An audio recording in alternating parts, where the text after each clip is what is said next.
এই বিশ্বকাপটা কতটা বিষাদের, আপনি মেসি, নেইমার বলেন, তারপরে লুকা মদ্রিচ বলেন, রোনালদো বলেন, বেলজিয়ামের লুকাকু বলেন, তারপরে সালা বলেন, মিশরের বড় বড় নক্ষত্র কিন্তু আমরা চলে গেল না, হাল্যান্ড চলে গেছে, হাল্যান্ড খেলবে। আমি যাদের কথা বলছি তারা কিন্তু মানে একবার হ্যাঁ বুঝতে পেরেছি, 4 বছর পরে এদেরকে আপনি পাবেন না।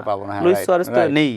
সো এই নামগুলো কিন্তু আমাদের এই জেনারেশন বা আমরা যারা খেলা দেখি দীর্ঘদিন ধরে 20, 25, 30 বছর ধরে এই নামগুলো দেখে আসছি, সো এদেরকে আমরা আর দেখবো না। Last Messi, last dance, waiting for Messi.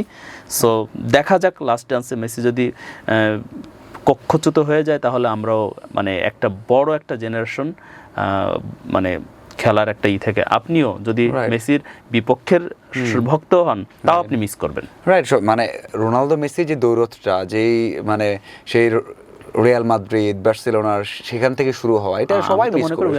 যে আমরা এই দুইজনকে আমরা দেখতে পেরেছি, মানে এট এ টাইম এরকম দুইজন লিজেন্ড কিন্তু দেখা যায় না, হবে না, আর হয়নি কখনো, হবেও না 100-200 বছরে হবে কিনা জানি না, আমাদের জীবদ্দশায় হওয়ার সম্ভাবনা নেই আর কি।